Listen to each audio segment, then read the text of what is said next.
ಬಾಂಗ್ಲಾದೇಶದಿಂದ ಬಾಂಗ್ಲಾದೇಶಿಗಳು ನಮ್ಮ ದೇಶಕ್ಕೆ ಬರ್ತಿದ್ದಾರೆ, ನಮ್ಮ ಊರಿಗೆ ಬರ್ತಿದ್ದಾರೆ, ಬೆಂಗಳೂರಿಗೆ ಬರ್ತಿದ್ದಾರೆ, ಕರ್ನಾಟಕಕ್ಕೆ ಬರ್ತಿದ್ದಾರೆ ಅಂದ್ರೆ ಅಲ್ಲಿ ಯಾರ್ದ ಜವಾಬ್ದಾರಿ ಅನ್ನುವಂತ ಪ್ರಶ್ನೆಯನ್ನ ಸದನದ ಮುಂದೆ ಇಟ್ಟರು. ಮಾನ್ಯ ಅಧ್ಯಕ್ಷರೇ, ನಮ್ಮ ದೇಶಕ್ಕ ಮತ್ತು ಬಾಂಗ್ಲಾದೇಶದ ನಡುವ 4096 ಕಿಲೋಮೀಟರ್ ಬಾರ್ಡರ್ ಇದೆ. ಬಾಂಗ್ಲಾದೇಶ ಮತ್ತು ನಮ್ಮ ದೇಶದ ನಡುವ ಮಣಿಪುರದಿಂದ ಶುರುವಾಗಿ ಪಶ್ಚಿಮ ಬಂಗಾಳ ತನಕ. ಅದರಲ್ಲಿ 896 ಕಿಲೋಮೀಟರ್ ಬಾರ್ಡರ್ ಭಾರತ ದೇಶ ಸರ್ಕಾರಕ್ಕೆ ಫೆನ್ಸ್ ಮಾಡಕ್ ಆಗ್ತಾ ಇಲ್ಲ.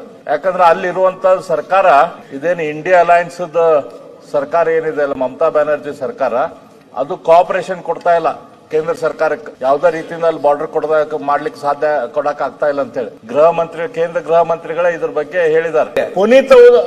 ಪುನೀತ್ ಅವರು ಕೂಡ ಒಂದು ಟಿವಿ ಮೂಲಕ, ಒಂದು ಕಾರ್ಯಕ್ರಮದ ಇದ್ರ ಮೂಲಕ ಬಾಂಗ್ಲಾದೇಶಿಗಳು ಅಲ್ಲಿ ಅದಾರ ಅಂತ ಹೇಳಿ ತೋರಿಸಿದ್ರು. ಅವ್ರು ಬಾಂಗ್ಲಾದೇಶಿಗಳು ಒಪ್ಕೊಂಡ್ರು, ಹೌದು ನಾವು ಬಾಂಗ್ಲಾದೇಶದಲ್ಲಿ ಬಾಂಗ್ಲಾದೇಶಿಗರು ಇಲ್ಲಿ ಬಂದ ಕೂಡ ನಮ್ಗೆ ಆಧಾರ್ ಕಾರ್ಡು ಎಲ್ಲಾ ಕಾರ್ಡು ಸಿಗ್ತಾವು, ರೇಷನ್ ಕಾರ್ಡು ನಾವಿಲ್ಲೇ ಅದೇವಿ ಅಂತ ಹೇಳಿ ಅವರು ಒಪ್ಕೊಂಡ್ರು.